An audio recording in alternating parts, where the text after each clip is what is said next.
میثاق حدیبیہ کے تحت قرار پایا تھا کہ ہر قبیلہ قریش یا مسلمانوں میں سے کسی ایک کے ساتھ معاہدہ منعقد کر سکتا ہے۔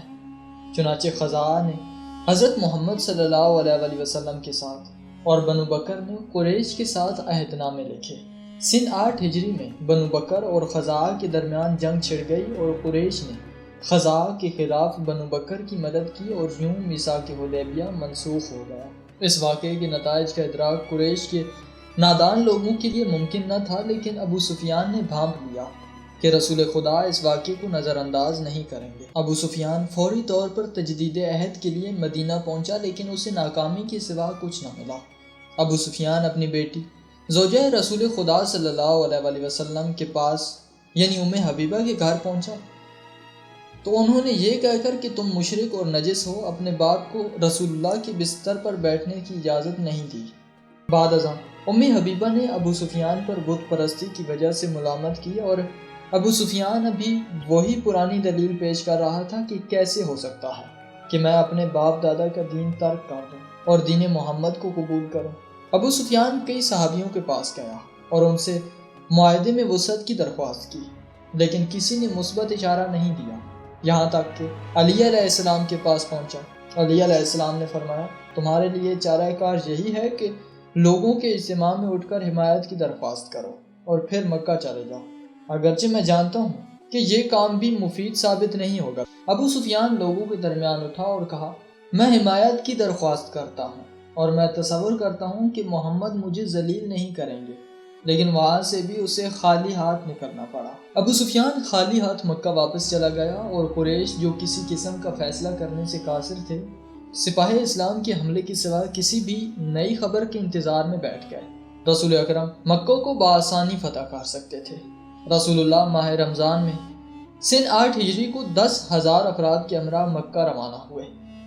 آپ علیہ السلام نے نقل و حرکت کا منصوبہ اس طرح سے ترتیب دیا تھا کہ کوئی بھی اس عظیمیت سے باخبر نہیں ہوا۔ قریش کو معلوم نہیں تھا کہ سپاہ اسلام کی منزل مقصود کہاں ہے، جہاں تک کہ مسلمان مر زہران کے مقام پر پہنچے۔ آپ نے رات کے وقت مر زہران کے مقام پر مسلمانوں کو حکم دیا کہ 10,000 مقامات پر بڑی آگ جلائیں۔ ابو سفیان، حکیم بن حزام اور بدیل بن ورقہ جو معلومات حاصل کرنے کے لیے آئے تھے، آگ دیکھ کر خوفزدہ ہو گئے اور انہوں نے گمان کیا کہ گویا قبیلہ حوازن ان پر حملہ کرنے کا ارادہ رکھتا ہے۔ ابو سفیان آگے بڑھا اور اس کو سپاہ اسلام کا سامنا کرنا پڑا۔ مسلمانوں نے اس کو قید کر لیا۔ عباس نے اس موقع پر اس کو قبول اسلام کی دعوت دی۔ ابو سفیان نے بامر مجبور ابتداء میں اللہ کی یکتائی کی گواہی دی، اور جب نبوت رسول اللہ پر گواہی کی نوبت آئی تو سوچ میں پڑ گیا اور کہا، میرے دل میں ابھی تک کچھ ہے، صبح تک مہلت دیں۔ اس کے لیے یہی بہتر تھا کہ وہ اسلام قبول کر لیتا۔ رات بھر سوچنے کے بعد اس نے مسلمان ہونے کا فیصلہ کیا۔ دوسری طرف سے سہیل بن عمرو اور اکرمہ بن ابی جہل نے مکیوں کو رسول خدا کے خلاف جنگ اور مزاحمت کی دعوت دی۔ بنو بکر اور بنو حذیل کے بعض افراد نے ان کی دعوت قبول کی اور قسم اٹھائی کہ محمد کو زبردستی مکہ نہیں آنے دیں گے۔ رسول خدا جب ذی طویٰ کے مقام پر پہنچے تو اپنی سپاہ کو تقسیم کر لیا اور ہر دستے کو ایک خاص راستے سے مکہ روانہ کیا۔ اسی اثناء میں صرف خالد بن ولید کی قیادت میں مکہ جانے والے دستوں کو مزاحمت کا سامنا کرنا پڑا۔ اس لڑائی میں 25 مشرکین مارے گئے، جن میں 24 کا تعلق قریش سے تھا اور باقی مشرکین فرار ہو گئے۔ فتح مکہ میں صرف 2 مسلمان شہید ہوئے جو بھٹک کر غلط راستے سے مکہ داخل ہوئے تھے۔ آپ فاتح بادشاہوں کی روایت کے برعکس شفقت اور عفو درگزر کے راستے پر گامزن ہوئے۔ ابو سفیان کے قبول اسلام کے واقعے میں حضرت عباس نے رسول خدا سے عرض کیا کہ ابو سفیان منصب پرست شخص ہے، لہٰذا آپ اسے کوئی منصب عطا کر دیں۔ چنانچہ آپ صلی اللہ علیہ وآلہ وسلم نے فرمایا، جو شخص اس کی پناہ میں جائے گا یا اس کے گھر میں داخل ہوگا وہ محفوظ ہوگا۔ اور جب آپ صلی اللہ علیہ وآلہ وسلم مکہ میں داخل ہوئے تو ہدایت کی کہ منادی ندا دے کہ جو شخص اپنے گھر میں رہے گا یا مسجد میں داخل ہوگا یا پھر ابو سفیان کے گھر میں داخل ہوگا اس کو امان حاصل ہوگی۔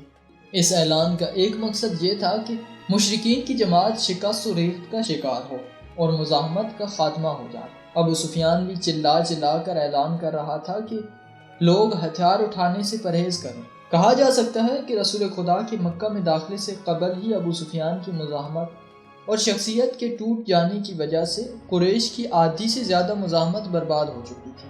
رسول خدا جب پہلی بار مسجد الحرام میں داخل ہوئے تو تکبیر کہہ رہے تھے، اور مسلمان بھی آپ کی پیروی کرتے ہوئے تکبیر کہہ رہے تھے۔ بعض مشرکین اطراف کی پہاڑیوں کے اوپر سے یہ نظارہ دیکھ رہے تھے۔ آپ صلی اللہ علیہ وسلم نے طواف بجا لایا اور پھر بتوں کی جانب گئے۔ خانہ کعبہ کے باہر اس وقت 360 بت تھے۔ آپ صلی اللہ علیہ وسلم ہر بت پر اپنی عصا سے ضربت مارتے اور ساتھ ساتھ آیہ شریف جا الحق و زہق الباطل ان الباطل کان زہوقا کی تلاوت کرتے اور بت یکے بعد دیگرے گرتے رہتے۔ پھر علی علیہ السلام رسول خدا کے کندھوں پر سوار ہوئے اور قریش کے سب سے بڑے بت کو گرا دیا۔